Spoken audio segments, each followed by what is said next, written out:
हरि आत्मन। प्रेम क्या है? जीना और जानना तो आसान है, लेकिन कहना बहुत कठिन है। जैसे कोई मछली से पूछे कि सागर क्या है, तो मछली कह सकती है ये है सागर, ये रहा, चारों तरफ वही है। लेकिन कोई पूछे कि कहो क्या है, बताओ मत, तो बहुत कठिन हो जाएगा मछली को। आदमी के जीवन में भी जो श्रेष्ठ है, सुंदर है और सत्य है, उसे जिया जा सकता, जाना जा सकता, हुआ जा सकता, लेकिन कहना बहुत मुश्किल है।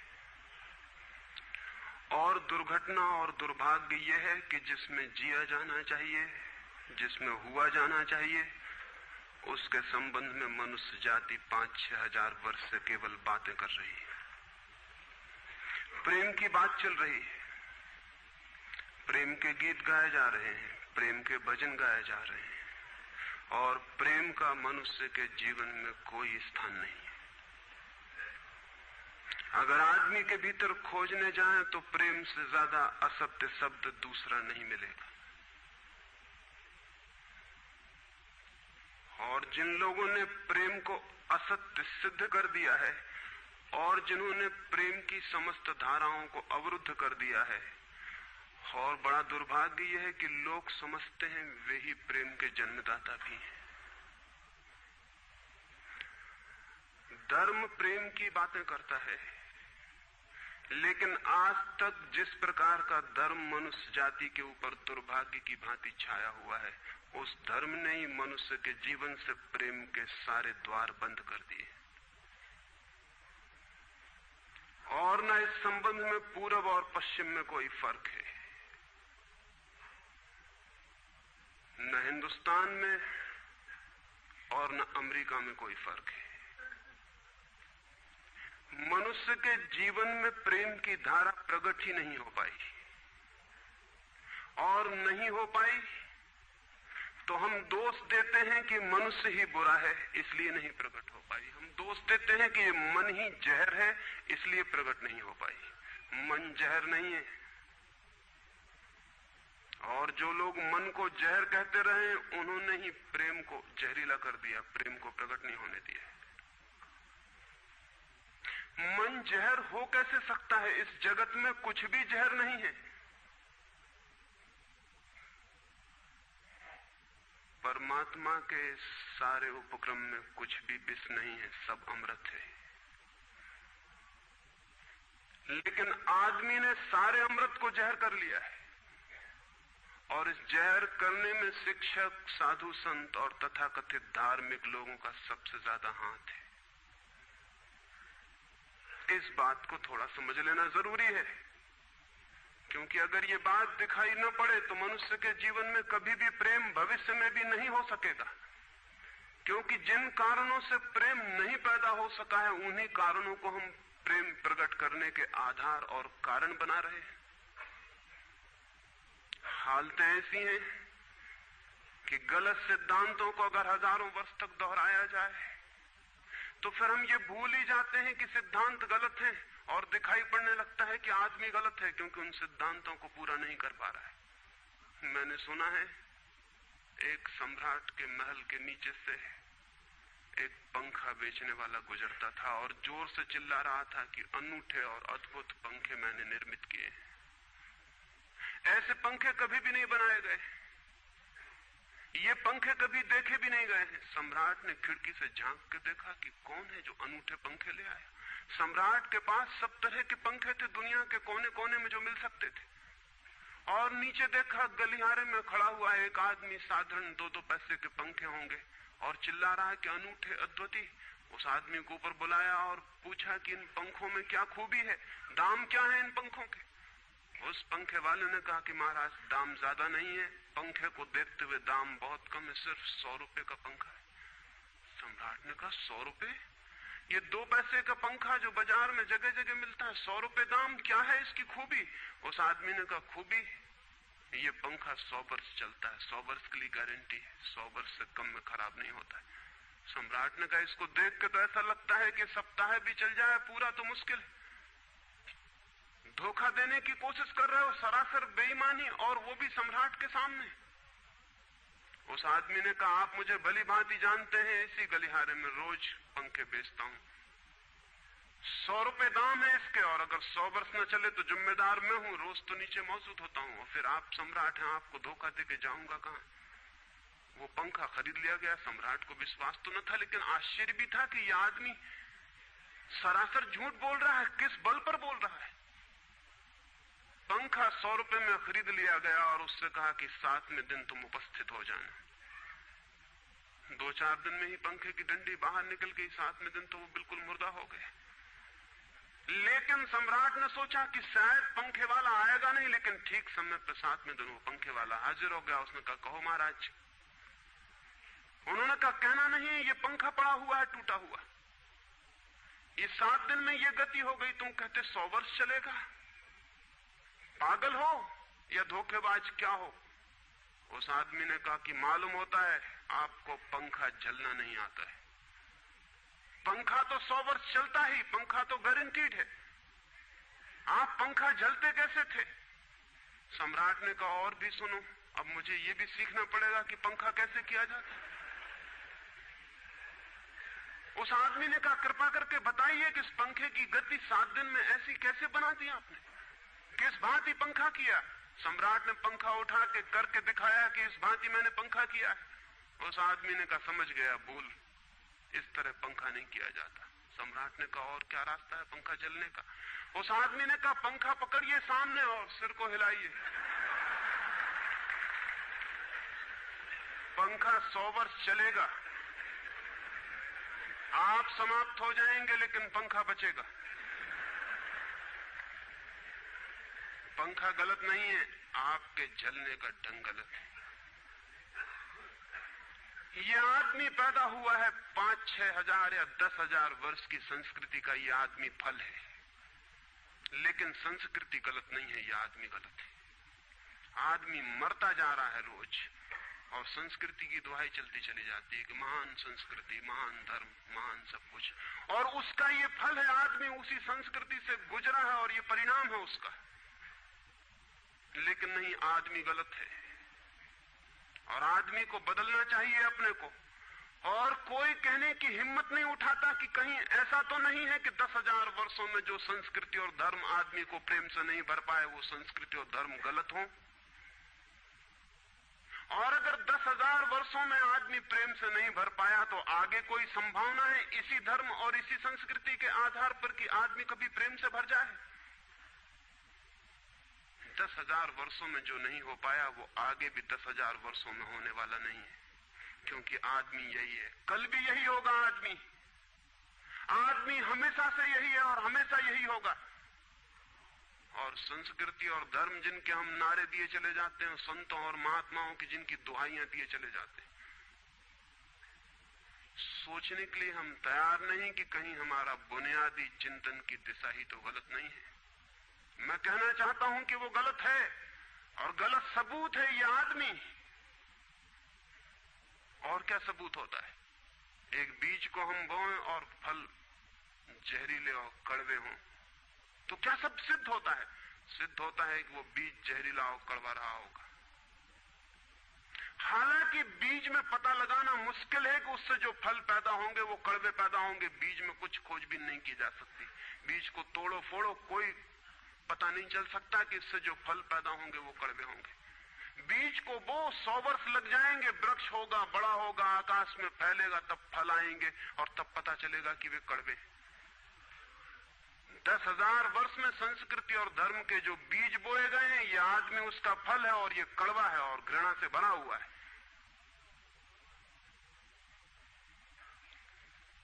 लेकिन उसी की दुहाई दिए चले जाते हैं हम और सोचते हैं उससे प्रेम हो जाएगा। मैं आपसे कहना चाहता हूं उससे प्रेम नहीं हो सकता है, क्योंकि प्रेम के पैदा होने की जो बुनियादी संभावना है, धर्मों ने उसकी ही हत्या कर दी है और उसमें ही जहर घोल दिया है। मनुष्य से भी ज्यादा प्रेम पशुओं और पक्षियों में और पौधों में दिखाई पड़ता है, जिनके पास न कोई संस्कृति है न कोई धर्म है। संस्कृत और सुसंस्कृत और सभ्य मनुष्यों की बजाय असभ्य और जंगल के आदमी में ज्यादा प्रेम दिखाई पड़ता है, जिसके पास न कोई विकसित धर्म है, न कोई सभ्यता है, न कोई संस्कृति है।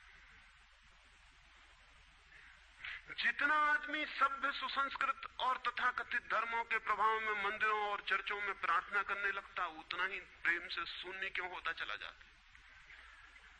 जरूर कुछ कारण है, और दो कारणों पर मैं विचार करना चाहता हूं। अगर वे ख्याल में आ जाएं तो प्रेम के अवरुद्ध स्रोत टूट सकते हैं और प्रेम की गंगा बह सकती है। वो हर आदमी के भीतर है, उसे कहीं से लाना नहीं है। प्रेम कोई ऐसी बात नहीं है कि कहीं खोजने जाना है उसे, वो है, वो प्राणों की प्यास है हर एक के भीतर, वो प्राणों की सुगंध है प्रत्येक के भीतर, लेकिन चारों तरफ से परकोटा है उसके और वो प्रकट नहीं हो पाती। सब तरफ पत्थर की दीवार है और वो झरने नहीं फूट पाते। तो प्रेम की खोज और प्रेम की साधना कोई पॉजिटिव, कोई विधायक खोज और साधना नहीं है कि हम जाएं और कहीं प्रेम सीख लें। एक मूर्तिकार एक पत्थर को तोड़ रहा था, कोई देखने गया था कि मूर्ति कैसे बनाई जाती है। उसने देखा कि मूर्ति तो बिल्कुल नहीं बनाई जा रही, सिर्फ छेनी और हथौड़े से पत्थर तोड़ा जा रहा है। तो उस आदमी ने पूछा कि आप क्या कर रहे हैं, मूर्ति नहीं बनाएंगे? मैं तो मूर्ति का बनना देखने आया हूं, आप तो सिर्फ पत्थर तोड़ रहे हैं। उस मूर्तिकार ने कहा कि मूर्ति तो पत्थर के भीतर छिपी है, उसे बनाने की जरूरत नहीं है, सिर्फ उसके ऊपर जो व्यर्थ पत्थर जुड़ा है उसे अलग कर देने की जरूरत है और मूर्ति प्रकट हो जाएगी। मूर्ति बनाई नहीं जाती, मूर्ति सिर्फ आविष्कृत होती है, डिस्कवर होती है, अनावृत होती है, उघाड़ी जाती है। मनुष्य के भीतर प्रेम छिपा है, सिर्फ उघाड़ने की बात है, उसे पैदा करने का सवाल नहीं है, अनावृत करने की बात है। कुछ है जो हमने ऊपर से ओढ़ा हुआ है जो उसे प्रकट नहीं होने देता। एक चिकित्सक से जाके आप पूछें कि स्वास्थ्य क्या है, और दुनिया का कोई चिकित्सक नहीं बता सकता कि स्वास्थ्य क्या है। बड़े आश्चर्य की बात है, स्वास्थ्य पर ही तो सारा चिकित्सा शास्त्र खड़ा है, सारी मेडिकल साइंस खड़ी है, और कोई नहीं बता सकता कि स्वास्थ्य क्या है। लेकिन चिकित्सक से पूछें कि स्वास्थ्य क्या है तो वो कहेगा बीमारियों के बाबत हम बता सकते हैं कि बीमारियां क्या हैं, उनके लक्षण हमें पता है, एक एक बीमारी का अलग अलग परिभाषा हमें पता है। स्वास्थ्य का हमें कोई भी पता नहीं है। इतना हम कह सकते हैं कि जब कोई बीमारी नहीं होती तो जो होता है वो स्वास्थ्य है। स्वास्थ्य तो मनुष्य के भीतर छिपा है, इसलिए मनुष्य की परिभाषा के बाहर है। बीमारी बाहर से आती है, इसलिए बाहर से परिभाषा की जा सकती है। स्वास्थ्य भीतर से आता है, उसकी कोई परिभाषा नहीं की जा सकती। इतना ही हम कह सकते हैं कि बीमारियों का अभाव स्वास्थ्य है। लेकिन ये स्वास्थ्य की कहां परिभाषा हुई? स्वास्थ्य के संबंध में तो हमने कुछ भी ना कहा कि बीमारियां नहीं है तो बीमारियों के संबंध में कहा। सच ये है कि स्वास्थ्य पैदा नहीं करना होता, या तो छिप जाता है बीमारियों में, या बीमारियां हट जाती हैं तो प्रकट हो जाता है। स्वास्थ्य हम में है, स्वास्थ्य हमारा स्वभाव है।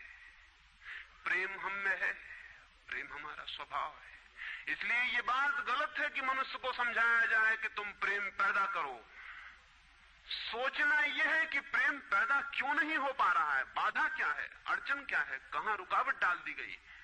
अगर कोई भी रुकावट ना हो तो प्रेम प्रकट होगा ही, उसे सिखाने की और समझाने की कोई भी जरूरत नहीं है। अगर मनुष्य के ऊपर गलत संस्कृति और गलत संस्कार की धाराएं और बाधाएं न हो तो हर आदमी प्रेम को उपलब्ध होगा ही, ये अनिवार्यता है। प्रेम से कोई बच ही नहीं सकता, प्रेम स्वभाव है। गंगा बहती है हिमालय से, बहेगी गंगा, उसके प्राण है, उसके पास जल है, वो बहेगी और सागर को खोज ही लेगी। न किसी पुलिस वाले से पूछेगी, न किसी पुरोहित से पूछेगी कि सागर कहां है। देखा किसी गंगा को चौरस्ते पर खड़े होकर पूछते कि सागर कहां है? उसके प्राणों में है छिपी सागर की खोज और ऊर्जा है, तो पहाड़ तोड़ेगी, मैदान तोड़ेगी और पहुंच जाएगी सागर तक। सागर कितने ही दूर हो, कितना ही छिपा हो, खोज ही लेगी। और कोई रास्ता नहीं है, कोई गाइड बुक नहीं है कि जिससे पता लगा ले कि कहां से जाना है, लेकिन पहुंच जाती है।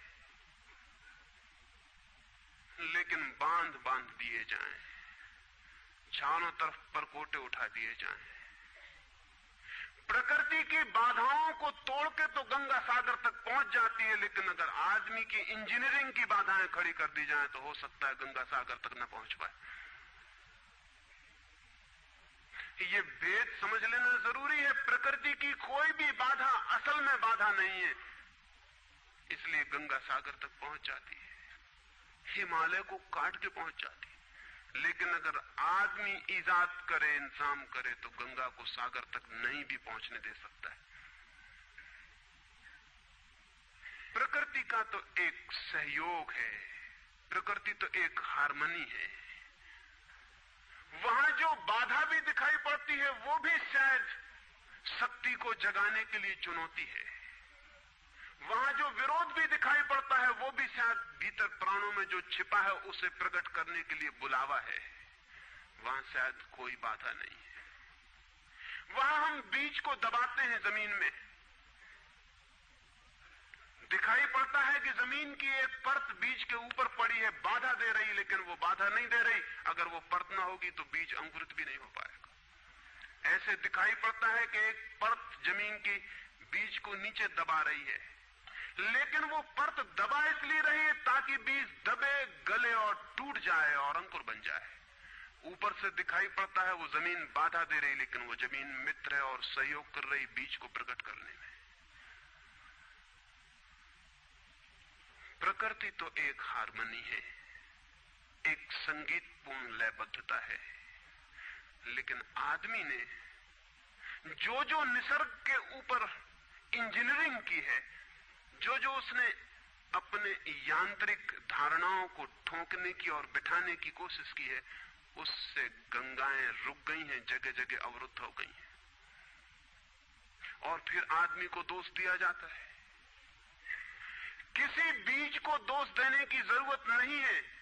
अगर वो पौधा न बन पाए तो हम कहेंगे कि जमीन नहीं मिली होगी, ठीक, पानी नहीं मिला होगा, ठीक, सूरज की रोशनी नहीं मिली होगी, ठीक। लेकिन आदमी के जीवन में खिल न पाए फूल प्रेम का तो हम कहते हैं तुम हो जिम्मेवार। और कोई नहीं कहता कि भूमि ना मिली होगी, ठीक, पानी ना मिला होगा, ठीक, सूरज की रोशनी ना मिली होगी, ठीक। इसलिए यह आदमी का पौधा अवरुद्ध रह गया, विकसित नहीं हो पाया, फूल तक नहीं पहुंच पाया। मैं आपसे कहना चाहता हूं कि बुनियादी बाधाएं आदमी ने खड़ी की हैं। प्रेम की गंगा तो बह सकती है और परमात्मा के सागर तक पहुंच सकती है। आदमी बना उस लिए है कि वो बहे और प्रेम बहे और परमात्मा तक पहुंच जाए, लेकिन हमने कौन सी बाधाएं खड़ी कर दी।